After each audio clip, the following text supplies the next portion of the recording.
Hello வணக்கம். சக்தி wire works. இந்த வீடியோவில் நம்ம இன்றைக்கி அனுப்ப போகிற பொருட்களை பார்க்கலாங்க. இது பார்த்தீங்கன்னா 20 கலரில் நெல்லிக்காய் பாசி 1/4 கிலோவாக கேட்டிருந்தாங்க. இது ஒரு ஆர்டருக்காக அனுப்புகிறோம்.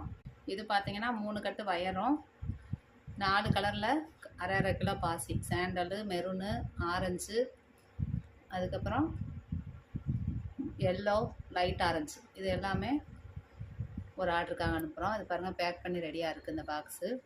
அதுக்கு அடுத்து இது 4 கட்டு வயரு. பாசி வந்து 4 கலரில் 1/4 கிலோ, ஒரு 100 கிராம் பாசி. அதுக்கடுத்து பூ பாசி அவங்க சொன்ன கலரில் அனுப்புகிறோம். இது பார்த்தீங்கன்னா ரோஜா பூ பாசியில் 2 கலரில் கேட்டிருந்தாங்க. பூ பாசியும் அதோடு சேர்த்து அனுப்புகிறோம். கிளாஸ் வயரில் 55 கட்டு கேட்டிருந்தாங்க. அவங்க சொன்ன கலர்லேயே நம்ம எடுத்து வச்சுருக்கோம். இதே மாதிரி உங்களுக்கு கூட வயரு, கூடை, ரிட்டன் கிஃப்ட்டு கூடை எது வேணாலுமே நீங்கள் ஆர்டர் பண்ணி வாங்கிக்கலாங்க. தொடர்ந்து சப்போர்ட் பண்ணுங்கள். நன்றி. வாழ்க.